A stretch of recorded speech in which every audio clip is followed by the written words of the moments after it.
Indignado, indignado mesmo.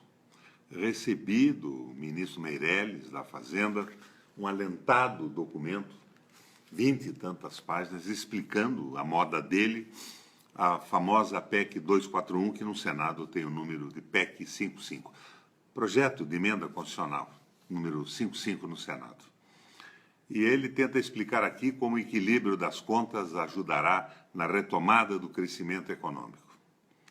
Ele estabeleceu isso em alguns itens: aumento da confiança, retomada do investimento privado, crescimento econômico, emprego e renda, mais recursos disponíveis para investimento e consumo e queda de juros estrutural.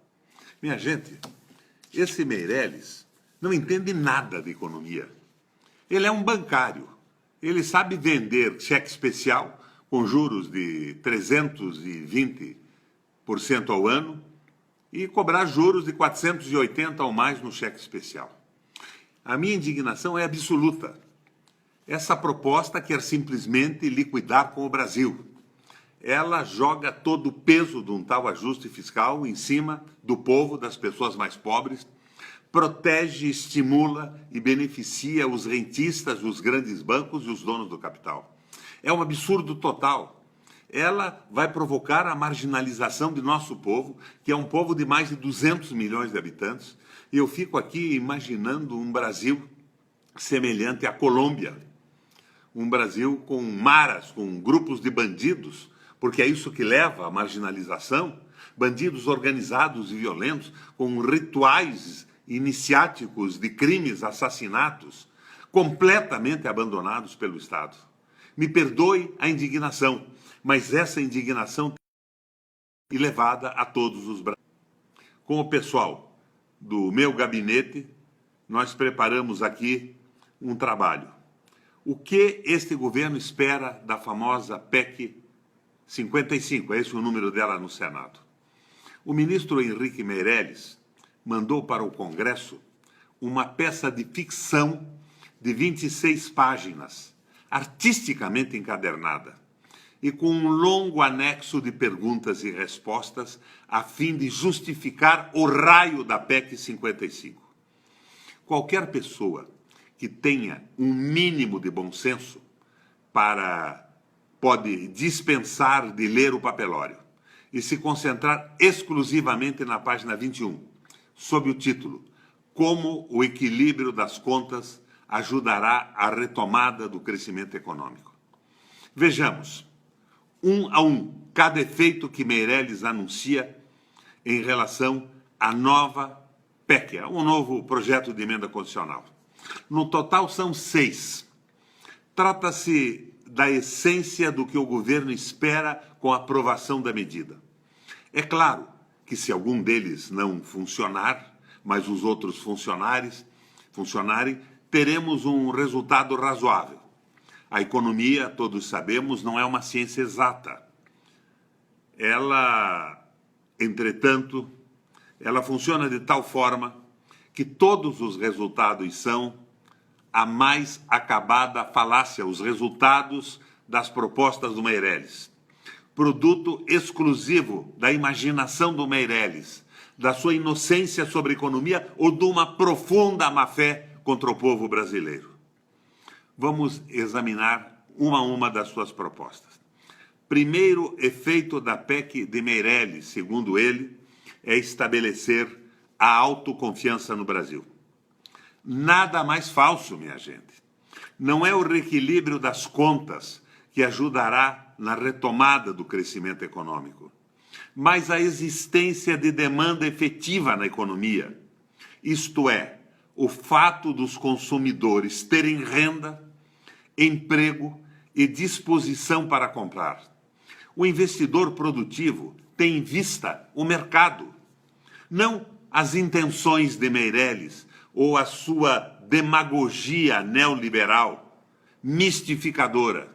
Enfim, a confiança empresarial é feito do crescimento econômico e não da causa. Assim, demolimos essa conversa mole de que o Meirelles vai restabelecer a autoconfiança do Brasil na economia. O segundo efeito esperado pelo Meirelles e que ele manda a todos os senadores como defesa da sua proposta, dele e do Temer, é a retomada do investimento privado. Outra ficção, ligada à primeira. Como eu, investidor, vou investir se a economia está numa depressão de cerca de 8% acumulado em 2 anos? A taxa de desemprego alcança 12% e a renda de todos os brasileiros está em queda. Vou inventar ou vou investir em produção e quem vai comprar? Na verdade, a confiança que se está construindo é exclusivamente para os especuladores financeiros que não dependem da demanda de produtos e serviços, mas da disposição do governo de pagar juros escorchantes sobre a dívida pública. E esse é o objetivo da PEC 241 ou 55 no Senado. Mostrar aos especuladores, aos picaretas do capital vadio, que o governo, à custa do sacrifício do povo brasileiro, está disposto a pagar com cortes na educação, na saúde e nos investimentos, sacrificando o povo brasileiro de uma forma extraordinária. É, me perdoem a força da expressão, uma canalice absoluta. O outro efeito, o terceiro efeito do Meirelles, crescimento econômico, ele diz. Não há a mais remota possibilidade de algum crescimento econômico resultar de um regime fiscal de congelamento de gastos correntes, de congelamento de investimentos.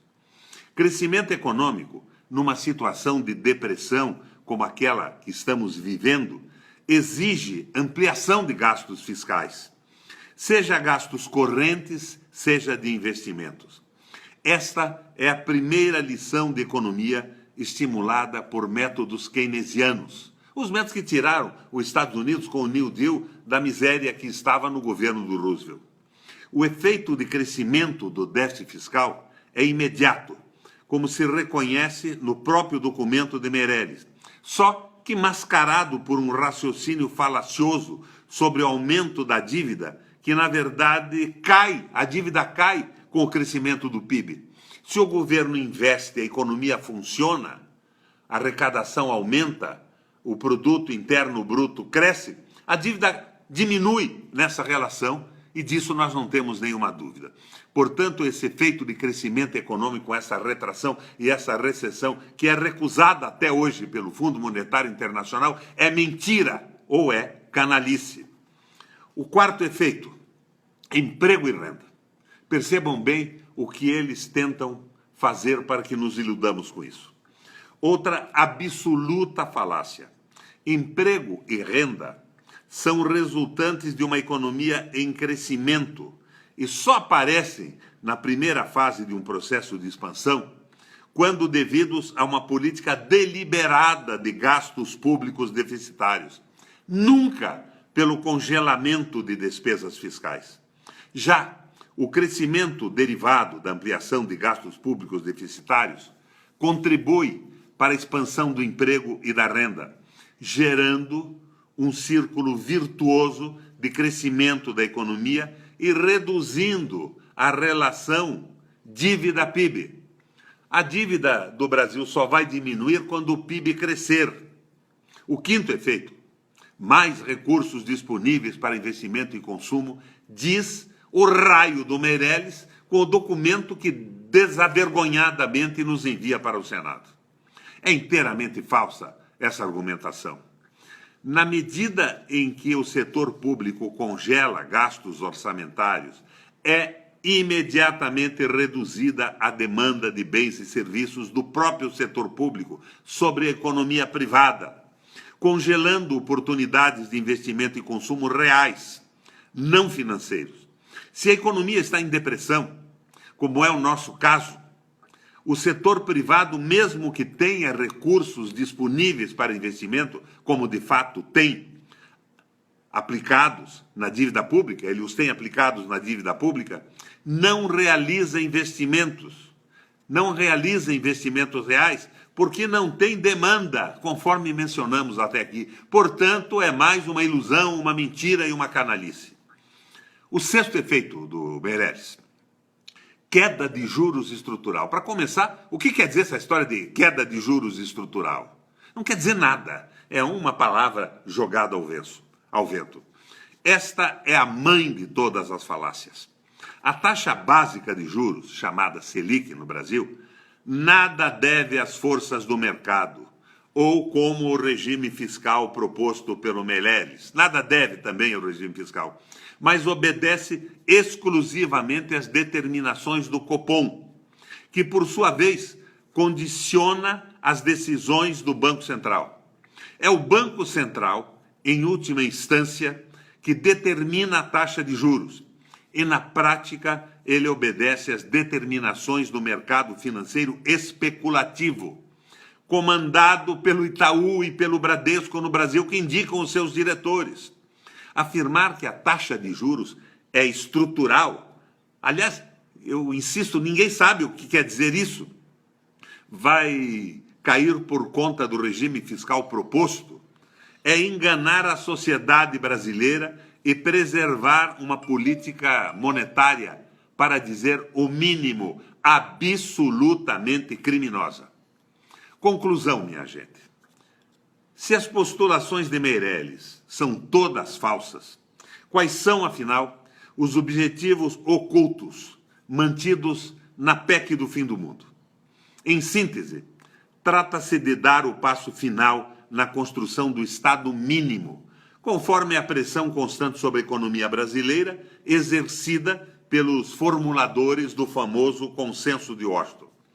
Para isto, é fundamental destruir o incipiente estado de bem-estar social que construímos ao longo de décadas, a fim de garantir espaço para a especulação financeira, o que se constata pela proposição absurda do congelamento dos direitos sociais previstos na nossa Constituição e o silêncio absoluto em relação a medidas para agravar financeiramente o sistema financeiro. Querem cortar tudo, mas liberam todos os recursos originados do corte dos investimentos sociais, dos investimentos públicos do Estado, para pagar a famosa dívida interna, dívida pública, que tem os juros controlados pelo Copom, pelo Banco Central, nas mãos dos especuladores, dos rentistas e do pessoal que domina o mercado financeiro, o capital vadio. Embutido nessa PEC está igualmente o propósito de reverter o processo de industrialização brasileira, de forma a nos tornar uma economia exclusivamente agroexportadora, com mínimo de mão de obra e salários relativamente mais baixos e com fraca contribuição do mercado interno, que de outra parte se considera dispensável, tendo em vista a forte concentração de renda que existe no Brasil e que eles pretendem ampliar. De renda e de terras. Inclusive, agora, querem liberar a propriedade de terras brasileiras para estrangeiros, grandes proprietários, investidores e fundos de pensão. E a produção deve ser exportada. A manipulação financeira, ao final, há de coroar no modelo Meirelles a desestruturação da indústria como consequência de uma política cambial assassina da produção interna. O real sendo valorizado impede as exportações. E nós que estamos vendo a indústria brasileira diminuir ano a ano, vamos nos transformar num país produtor de commodities, um país que produz grãos para o mundo, celeiro do mundo, mas com um povo que não tem o que comer. Em 80, a Malásia, a Coreia do Sul, a Tailândia e a China produziam industrialmente menos do que o Brasil. Hoje, nós produzimos cerca de 10% ou 12% do que eles produzem. Isto vem de longe, a financiarização vem de longe. Mas agora, com essa derrubada da presidente Dilma, que errava muito, que realmente tinha dificuldades de governar, que caiu nas mãos do Levi e que aplicava essa visão neoliberal também em certa medida, eles querem liquidar com o Brasil. O vice-presidente dos Estados Unidos, na Argentina, outro dia, dizia aos argentinos: por que vocês querem se industrializar se vocês são os celeiros do mundo? Estamos sendo reduzidos à época da colônia, produtores de commodities, de matéria-prima. E a agricultura intensiva, mecanizada em alta escala, desemprega, ao mesmo tempo em que o governo do Temer e do Meirelles abandonam completamente a pequena e média agricultura e a agricultura familiar, que são responsáveis por 70% daquilo que o povo come. Vamos produzir trigo, milho, milho, basicamente, para fazer soja, para fazer a ração do gado de países desenvolvidos, e o nosso povo não vai comer, não vai viver. E o resultado disso é uma marginalização brutal, organização da violência, grupos de jovens como as maras na Colômbia, completamente abandonados pelo Estado ao Deus dará, sobrevivendo na violência, na falta de educação, na falta de perspectiva e de esperança. Minha gente, o que o governo espera, caso a PEC 241-55 no Senado seja aprovada? De acordo com o documento enviado pelo ministro da Fazenda ao Congresso para explicar a medida, há uma imensa desproporção entre o proposto e o desejado. Na realidade, usando uma linguagem franca, pode-se dizer que esse projeto de emenda constitucional pode ser dividido em 3 componentes básicos. 1. Componente de pura ignorância do financiamento da economia, a saber, a ideia tosca e louca de que, cortando gastos públicos, a economia volta a crescer. Recorrentes lições históricas, desde o New Deal dos Estados Unidos e do novo plano da Alemanha, ambos da década de 30 do século passado, mostram exatamente o oposto. Ou seja, em depressão, é fundamental recorrer ao aumento de gasto público deficitário para estimular a retomada da economia. A economia cresce e a dívida diminui em relação à economia com o crescimento.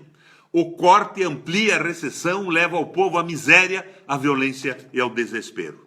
Segundo, um componente de crueldade, a saber, a tentativa de impor a carga do ajuste, do tal ajuste, exclusivamente sobre os pobres, ficando os ricos com todas as vantagens da especulação financeira intocada pela PEC do fim do mundo, que leva no Senado o número 55 e foi a PEC de número 241 na Câmara Federal. Terceiro, um componente, me perdoem a franqueza, de extrema imbecilidade, na medida em que os cortes nos gastos públicos determinam uma espiral descendente de queda do PIB, aumento do desemprego e o próprio aumento da dívida pública em relação ao produto interno bruto, contrariando o principal objetivo explícito da medida, que é atrair a confiança do empresariado. Minha gente, eles estão liquidando o Brasil, eles não sabem o que estão fazendo. Eles estão utilizando o poder em favor do mercado, dos rentistas, dos financiadores e dos bancos. Não há sensibilidade social, não há espírito público nisso. Por isso, eu que sou do PMDB e sou amigo do Temer, eu votei contra o impeachment da presidente Dilma. E eu fui o principal opositor da política da Dilma. Mas a Dilma tinha assumido conosco o compromisso de convocar eleições. Íamos discutir a economia, os destinos do Brasil, que tipo de sociedade nós queremos fazer e na qual nós queremos viver. Eleição direta era a solução. Mas o Temer foi impulsionado por economistas liberais, por interesses do mercado, por interesses geopolíticos de países mais desenvolvidos que o nosso, e está nos jogando numa guerra civil no médio prazo, minha gente. Me ajudem, pelo amor de Deus, a divulgar essas ideias. E o Congresso Nacional está sendo mobilizado com fisiologia. Eles dizem que querem cortar gastos, mas estão fazendo emendas de aumento de salário, distribuindo emendas para a base dos deputados e dos senadores, nomeando em cargos públicos indicados pelos partidos e pelos parlamentares de uma forma desbargada e sem limite. Estão gastando centenas de milhões de reais para aprovar essa barbaridade que joga o Brasil numa crise nunca vista em nossa história. Pelo amor de Deus, minha gente, vamos combater isso. Que maravilha os rapazes das escolas, paralisando tudo e dizendo não à PEC 241, 55 do Senado, a essa reforma do ensino que não é discutida com ninguém. São as questões do Brasil discutidas hoje, nas salas das embaixadas, nos corredores dos bancos, e o interesse dos brasileiros está sendo marginalizado. Minha gente, dizem que eu estou queimando a minha história política, que como a Globo, a mídia, apoia toda essa barbaridade, eu estou sendo liquidado como um possível candidato a qualquer cargo a ter os votos populares. Mas será que um mandato vale menos do que a história futura e a felicidade do Brasil? Será que o interesse público não deve prevalecer neste e em qualquer momento, a qualquer ambição eleitoral? Eu faço um apelo a vocês que me escutam até agora. Me ajudem a divulgar esse texto. É um texto elaborado por mim e pelos companheiros do meu gabinete, que analisa com cuidado esta bobajada, esse crime que querem cometer contra o nosso país. Minha gente, nós temos que resistir nas escolas, na rua e no Congresso, e eu fico pensando, será que o Congresso brasileiro, o parlamento, é tão idiota a ponto de engolir e trocar por fisiologia de cargos e de alguns pichulecos e benefícios o futuro do Brasil? Eu peço, pelo amor de Deus, pelo amor que eu tenho ao país, pelo destino que eu sempre dei à minha carreira política e ao meu mandato, vamos enfrentar esta PEC porque ela acaba com o Brasil e nos joga numa situação de violência absolutamente desnecessária, inadmissível para um país e um povo maravilhoso como é o nosso. Minha gente, vamos à luta, deem retweet a esse meu texto, me ajudem a divulgar. Nós temos que resistir, porque nós somos brasileiros.